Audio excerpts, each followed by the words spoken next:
Hello friends, welcome back to my channel. आज जो topic मैं लेके आई हूँ बहुत ही सीरियस टॉपिक है। इतने सारे कमेंट आ रहे हैं, इतना सारा प्यार देने के लिए थैंक यू। लेकिन उसी के साथ साथ जो इतने सारे कमेंट आप लोगों के आ रहे हैं, काफ़ी जो लोग हैं वो मुझसे पूछ रहे हैं कि अपने लव को वापस लाने के लिए क्या किया जाए। कोई कहता है मैनिफेस्ट किया जाए, कोई कहता है मैं इंतज़ार कर रहा हूँ लेकिन मैं अपने पे काम कर रहा हूँ। मुझे आप ये बताइए कि आप किस तरह का इनर वर्क कर रहे हैं, किस तरह का काम कर रहे हैं। अगर आप अभी भी उसी पर्सन का इंतज़ार कर रहे हैं तो आप किस तरह से मूव ऑन हुए हैं, आप किस तरह से आपने अपने ऊपर काम किया है। इनर वर्क करना, सेल्फ लव करना, अपने पे काम करना, कोई ये थोड़ी ना है कि एक दिन हंस लिए गा लिए तो जी आपने अपने आप को ट्रांसफॉर्म कर लिया। एक दिन में कोई ट्रांसफॉर्म नहीं होता है फ्रेंड्स, ना ही एक दिन में आप चाहकर किसी से मूव ऑन हो सकते हैं। तो मैं यहाँ ये कहना चाहती हूँ कि अगर आप अभी भी इसी एनर्जी में जी रहे हैं कि अपने पार्टनर को कैसे वापस पाया जाए, या आप वेट कर रहे हैं रीयूनियन का, तो आप टोटली लो वाइब्रेशन में अभी भी जी रहे हैं। आपका वहम है कि आप मूव ऑन कर गए हैं, आप स्टेबल हो गए हैं।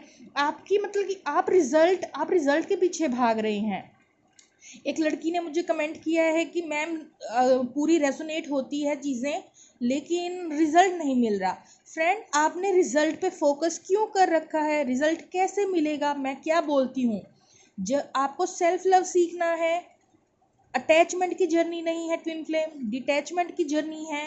आप जितना दूसरे के पीछे भागेंगे, दूसरा पार्टनर आपका उतना ज़्यादा रन करेगा आपसे। इस तरीके से जो ये चीज़ें हैं काम नहीं करती हैं। सिर्फ ये बोल देने से कि मैंने उसे भुला दिया है, या मैं आए ना आए इट्स ओके, मैंने भगवान पे छोड़ दिया है। आपने भगवान पे कहाँ छोड़ा है? आप तो अभी पकड़ के बैठे हैं। ठीक है ना फ्रेंड्स, मैं ये यहाँ जो बात समझाना चाहती हूँ वो आप समझिए।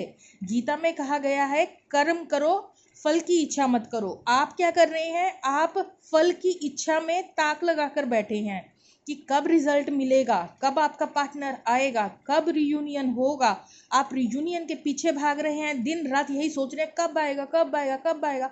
अगर आप चौबीसों घंटे आपके माइंड में यही चीज़ें हैं, और कितने लोग मुझे कमेंट करते हैं मैम इसकी रीडिंग कर दो, उसकी रीडिंग कर दो। ठीक है, मैं रीडिंग कर देती हूँ। ठीक है, आप एनर्जी भी चेकअप कीजिए, हफ्ते में एक बार कीजिए, बैलेंस्ड वे में कीजिए, पिका कार्ड देखिए हफ्ते में एक दिन, 15 दिन में एक बार। ठीक है, कभी ना कभी मन करता है, और उसे भी जनरल वे में देखिए। ये नहीं कि आप ऑब्सेस होके मेरे चैनल पे, दूसरे चैनल पे चौबीसों घंटे वीडियोस देख रहे हैं दूसरा इंसान क्या कर रहा है, हर जगह से आपको इन्फॉर्मेशन, कि अपने पार्टनर वो कर क्या रहा है अपनी लाइफ में। आपका जो थिंकिंग पैटर्न है चौबीसों घंटे, अगर वो दूसरे इंसान में ही लगा है कि वो क्या कर रहा है, कहीं मुझे भूल तो नहीं गया, क्या चल रहा है उसकी लाइफ में, आपका फोकस दूसरे इंसान पे ना होकर आप पे खुद पे होना चाहिए। ठीक है, तो अब यहाँ पे कईयों ने ये भी लिखा था कि मेरी जैसे पाइसिस की रीडिंग है तो आप पाइसिस के बारे में बताइए, दूसरे पर्सन के बारे में क्यों बता रहे हैं? अरे भाई, जब लव रीडिंग है उसमें जो एनर्जी निकल के आएगी मैं उसी के बारे में बताऊंगी। अगर आपको कोई आप नहीं सुनना चाहते दूसरे इंसान की, तो दूसरे इंसान की एनर्जी मत सुनिए। मैं आपकी एनर्जी भी बताती हूँ, आपके पार्टनर की एनर्जी भी बताती हूँ, जिसमें आपको इंटरेस्ट हो आप वो सुनिए। या जितना हो सके आप, वैसे तो मैं टैरो रीडिंग्स करती हूँ पर मैं पर्सनली ये एडवाइस दूंगी कि ऑब्सेसिवली आप जो है इन वीडियोस को ना देखें। अपना थोड़ा गैप के बाद देखें, वो भी जस्ट एक व्यू पॉइंट लेने के लिए। ओवर इंडल्ज नहीं होना है, ओवर थिंकिंग अपने पार्टनर के बारे में नहीं करनी है। रादर देन आपके क्वेश्चन ऐसे होने चाहिए मेरे चैनल पे कि मैम इनर वर्क करने के लिए आगे क्या करना चाहिए, आप हमें बताइए कि हम सेल्फ लव कैसे सीखें, आप हमें बताएं कि हम डिटैचमेंट कैसे करें। इसके बजाय आपका सबका फोकस रहता है हमारा पार्टनर क्या कर रहा है, क्या हो रहा है, रिजल्ट कब आएगा, यूनियन कब हो रहा है। तो मुझे आप ये बताइए, आपने कहाँ से आपने इनर वर्क किया है, और कहाँ से आपकी जो वाइब्रेशन है वो हाई हुई है। आप तो अभी जो है रीयूनियन के पीछे भाग रहे हैं। जब आप पीछे भाग रहे हैं तो रीयूनियन आपको कहाँ से मिलेगी?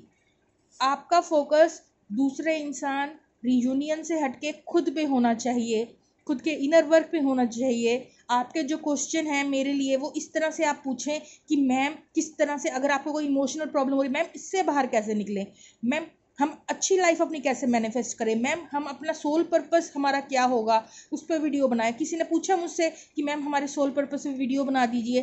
किसी ने बोला मुझे कि मैम हम आगे अपनी लाइफ में पॉजिटिविटी को भरने के लिए क्या स्टेप्स ले सकते हैं, या हम ऐसा क्या कौन सा इनर वर्क करें। एक इंसान ने ऐसा नहीं पूछा मुझसे, और आप कह रहे हैं कि आप टोटली भगवान को सरेंडर कर चुके हैं। ये अभी आप प्रॉपरली जो है सरेंडर नहीं हुए हैं अपनी उस जो ये आपका मिथ जो आपने पाल रखा है, प्लीज़ आप उससे बाहर आइए।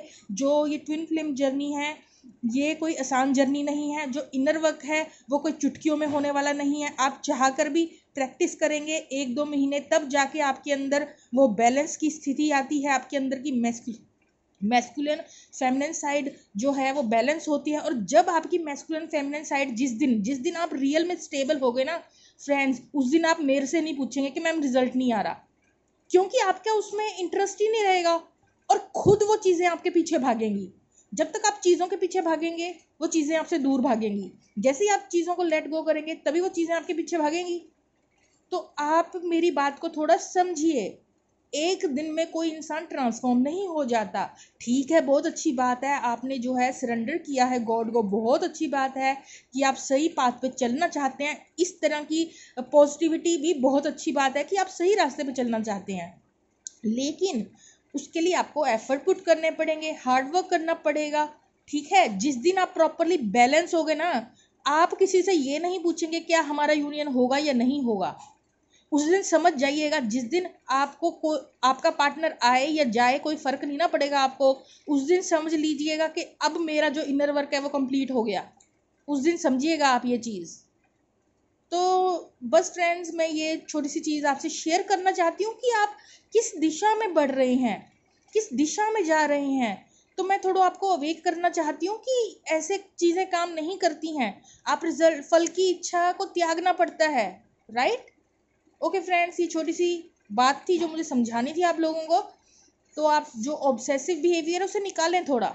Okay friends, bye bye.